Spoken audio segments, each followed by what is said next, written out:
Hazelthorn by C.G. Drews. Chapter 1. He knows what it is to be buried alive, the feeling of dirt in his mouth and the quiet fitting around him like a well-tailored grave. Sometimes Evander still tastes it under his tongue, that rich earth clotting between his molars.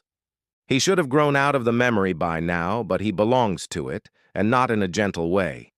Sometimes he feels like he's still outside, moldered down to the bone with roots woven through the soft tissue of his lungs and rot spilling from the remnants of his rib cage. No one saved him in time. He was never dug back up. Maybe all that's truly left of him are white bones in the garden, and his ghost is the thing now rattling around the hollow expanse of this bedroom in the ancient, moth-eaten manor of Hazelthorn. Except ghosts don't develop blood blisters along their arms after being viciously pinched, and Evander has just given himself his fourth welt of the evening. A little shock of pain for proof of life. The grim sky has brought on an early twilight, and the gloom has put his mood through the floor. It gets to him, sometimes, how lonely he is. Only the elderly butler flits in and out of his room every day, bringing doses of thick, milky medicine that makes Evander feel sluggish and dulled. He'll flop onto his bed and stare at the wallpaper until the pattern of dead-eyed fawns and bloody thorns stops spinning and the loneliness passes. Then he wakes, and it begins again. The same, and the same, and the same. He gave up screaming a long time ago. All that's left is to let the quiet thicken about him like a shroud as it runs a tongue around the rim of his ear, forcing him to listen to every noise he hates drifting in from the cracked open window. The hushed whispers of trees, the trill of night birds and cicadas as they flitter between the many walled gardens, the humid breeze riffling the laurel hedgerows.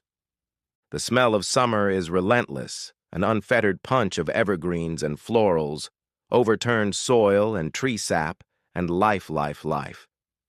He could slam the window shut, but then the garden wins. 17 years old and afraid of the outdoors. Pathetic. But it's just that when he looks at the garden, he thinks of blood. He thinks of the shovel coming down. He thinks of dirt hitting his face. He thinks of the accident, as his guardian calls it. It was an attack, and you know it. His position in the Oriel window seat isn't exactly helping his spiral. He's in a slouched U-shape with a book 1 inch from his nose, his legs halfway up the engraved scroll work, and his neck at a crooked angle against the velvet upholstery. The cushions are over 100 years old, the emerald dulled to a decayed black that matches everything else in his musty room. It's all rotting, the Hazelthorn estate. And he's rotting along inside it. From his second-story vantage point, he has a fair view over the dense expanse of the gardens, the old stone walls and massive trees and hedges gone rogue as thorny vines steal over everything with writhing malevolence. The word overgrown doesn't do it justice. The gardens are unmatched, unmanageable, terrible in their wildness. Even the cobbled path around the house is half vanished, gnarly weeds sprung up between the stones and brambles clawing up the manor's ivy-choked walls. Sometimes Evander will sit in this window seat and watch Mr. Byron Lennox-Hall himself stomp out there with hedging shears, still wearing his creased dress pants and waistcoat, his shined Oxford soon flecked with grass clippings. He doesn't hire gardeners or any kind of staff aside from Carrington, choosing to manage the grounds himself with irregular though brutal efficiency, snapping green throats, pruning vine arteries, glowering the shrubbery into submission. He's an austere man, quiet and stern, but if he's outside, he always glances at Evander's window and raises a hand to say hello. It's what a father would do. Not that Evander would know. He doesn't remember his parents' faces. Mr. Lennox-Hall has been his guardian since he was 10 years old, though he's often on business trips for interminable stretches. When he returns, he'll visit Evander for a game of chess, a brief pat on the shoulder, and a promise of new books. Maybe he's this brusque with his real grandson, but Evander wouldn't know. He isn't meant to think about that boy, but still likes to put the wretched name in his mouth and roll it around like bitter hard candy. Lawrence Lennox-Hall, he whispers to the garden. Laurie. And because his throat feels rusty from disuse, he adds, I hate him. There is a morsel of heat to it, just enough to scald the underside of his tongue and make him think of how it would feel to etch that name on the window glass with his teeth. He doesn't remember what it was like before, when the two of them were children, the best of friends just as their parents were, living out of each other's pockets while their laughs echoed between the garden walls. But it's common to forget things after almost dying. An unmistakable thunk sounds from the heavy oaken door to his bedroom. Key in lock. Evander sighs and lets his legs slide bonelessly down the wall before he pushes upright. 8 p.m. sharp. Time for meds, and then he'll watch a documentary on his ancient laptop until he falls asleep. Hazelthorn has barely dragged its decayed corpse into the 21st century, and installing internet was apparently a step too far. But he has recordings. He has books. He's safe here. They've put him in the partially closed-up north wing. His room is neat and comfortable, with a behemoth four-poster bed surrounded by dark velvet drapes and wallpaper imprinted with poison oaks and moths and feral little fawns. There's no fireplace, though he always wishes for one when winter grows bitter. Bookshelves line the walls, a writing desk is tucked into the corner.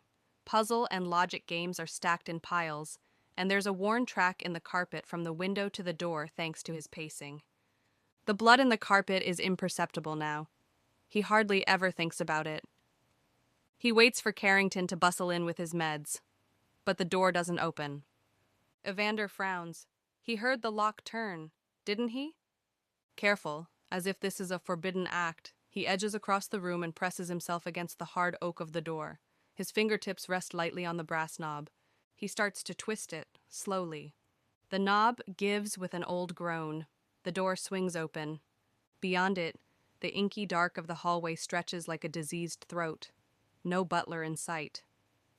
Someone unlocked his door and then left. Confusion pools in his gut, liquid anxiety that has him tapping his fingers against his thigh as he peers into the hall. The last time he left his room was... He can't remember. The door is locked for a purpose, for his safety. He didn't understand it as a child, newly ill and orphaned and traumatized, but now the boxed-in perimeters make sense. If he has an episode, there is the safety of his bed, the restriction of these walls, the familiarity of everything in its place. To leave is unthinkable. He lingers in the mouth of the doorway, anticipation raising gooseflesh along his arms. Carrington?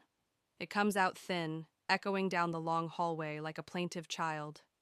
He coughs, deepens his voice, tries again. Carrington? The dark stares back, mouth wet. He steps into the hallway, not quite breathing, no idea where he pulled this daring from. His bare toes curl on the worn carpet, his hand running lightly along the wall for balance, since no lights have been turned on. Gilded framed art lines, the dark wallpaper, and every door is shut. He tests a few knobs out of curiosity. Locked. No one uses the north wing except him, and the quiet is so dense that he never hears a single sign of life from anywhere else in the mansion. The rabbit warren of twisting halls leads to a steep, narrow staircase that curls down to an odd landing, and he crouches to peer through the banister railings to the floor below. His legs feel ridiculously coltish, his chest full of hummingbird wings. Faint voices drift up the staircase, muted and indistinguishable. There are people in Hazelthorn. Evander can't breathe. His stomach is full of curdled cream and rotted violet stems, and he can't wrap his mind around the wrongness of this. Aside from Carrington and himself, no one else is allowed onto the estate, the sole exception being Mr. Lennox-Hall's grandson. But even he's only permitted when school is out and his grandfather is home, which he isn't. Mr. Lennox-Hall is still on his latest business trip. That is the ironclad rule. Evander and Laurie can never again be left alone together. Evander must have lost his goddamn mind, but he slips downstairs, his bare feet silent on the carpet. Go back to your room, something inside him hisses, but he can't stop himself. He blinks to adjust to the moody light flickering from chandeliers that line the hallways as he passes an ornate dining room and stuffy library, everything drenched in shadowy shades of deep green. The voices, the music, have sunk hooks in his throat, and he is helpless as he is drawn in. Happens when you get yourself expelled. I was not expelled, Carrington. Your grandfather won't take this kindly. Since when does he ever take anything about me kindly? I hate the old bastard. Long may he rot. That's enough. Curiosity is a poison, and Evander is furious at himself for being unable to resist. But he doesn't stop until he's in the wide archway. This parlor is an extravagant room, crammed with chaise lounges and bookshelves and potted plants, the heavy drapes and tasseled lampshades giving it a dim, boxed-in feeling. And there is the person he should hate most in the world. Evander stares. The boy sprawls across an antique chaise with the languid disregard of a spoiled heir, unbothered and casual as if he's never been denied a thing in his life.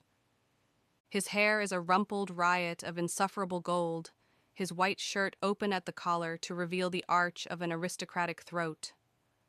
Only a brace on his left wrist interrupts his indolent perfection. Seeing him this close after so many years gives Evander a discordant rush of vertigo. He only just manages to pull himself back into the shadowed hallway as the old butler bustles out of the room with a tray of dirty dishes. Carrington still wears black suits and white piqué vests as if he's a butler cut out of a 20th century novel. His dislike of Evander is never hidden, but he still tends to him with rigorous dedication. It's his job. He doesn't notice Evander flattened against the wall as he hurries off to the kitchen. Evander waits until his rabbiting pulse smooths before he pushes back into the mouth of the parlor. Leave. Now. But he can't. He has to see Laurie again. His fingers grip the archway, his knuckles gone white. It takes only a second for Laurie to notice him, and he freezes. Somehow Evander hadn't been prepared for this, for the way Laurie has grown up while Evander still feels caught in the past. He must look a mess. His hair dark and lank, curling past his jawline and long overdue for a cut, sweater grubby and plaid pajama pants clinging to bony hips, his limbs too fluid and elastic, as if at any moment they could bend the wrong way. He is shaking, ever so slightly, though from fear or rage he doesn't know. He isn't supposed to get angry. It isn't good for his health. Laurie sits up with a mocking smile tucked into one corner of his mouth. Almost forgot you were real. Heat eats at Evander's cheeks. You can't be here. It's somehow shocking to hear his own voice, but his teeth clench and he keeps going. You aren't allowed. Laurie flops backward onto the chaise, one eyebrow raised. I think you'll find this is actually my house. You're the transplant. He pulls out his phone, as if this whole situation is uninteresting, though he seems to be breathing a little quickly. As if maybe this is a shock to him, too. Laurie doesn't think about him, Evander realizes. He travels the country and attends elite boarding schools and does whatever he pleases beyond the walls of Hazelthorn, and he doesn't think of Evander or what he did to him at all. While Evander has to think of Laurie every day, he shouldn't. He tries not to, but he still thinks of this boy until his lungs seize and his mouth fills with rust from a bitten tongue. If he finds you've come back while he isn't here, each word trembles with a rage he didn't think possible. He knows. Laurie's eyes are half-lidded with boredom. He's in the conservatory right now, messing with his stupid plants. I've been on summer break for a week already, and he's been here the whole time. Evander's fingers curl into fists, and there is a high-pitched buzzing in his ears. He's trying to remember if it was like this before between them. Laurie dismissive and apathetic. Evander eaten through with jittery nerves. You can come sit down if you want. Laurie tosses the words like a bone to a dog. You look pale. Evander can feel himself winding up, his jaw clenched tight enough to crack. This is just how I look. Because I'm always ill, he wants to scream. And it's all your goddamn fault. Though maybe he does need to sit down, because his vision has turned spacey and his stomach won't stop doing loops. But he doesn't understand. Mr. Lennox-Hall being back in Hazelthorn for days without bothering to visit Evander is unthinkable. But then, Who is he anyway except a charity case roped to them by guilt? I'll find your grandfather and talk to him. There must be some mistake. Evander sounds raw, but Laurie's eyes track him with a sudden interest. Don't, he says. He doesn't like to be interrupted. Stay here with me. His gaze could pin Evander to the wall. Number. That can never happen.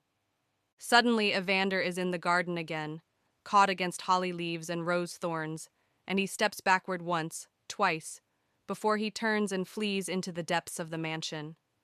His hate for Laurie is unmanageable, wild and bitter as wormwood on his tongue, and he should have lost all interest in him by now. He shouldn't watch for him through his window, or crave snippets of his voice, or think about his cornflower blue eyes and the beautiful shape of his wretched mouth. Evander can still taste blood and earth and rotten petals, and a death that almost spilled like indigo ink.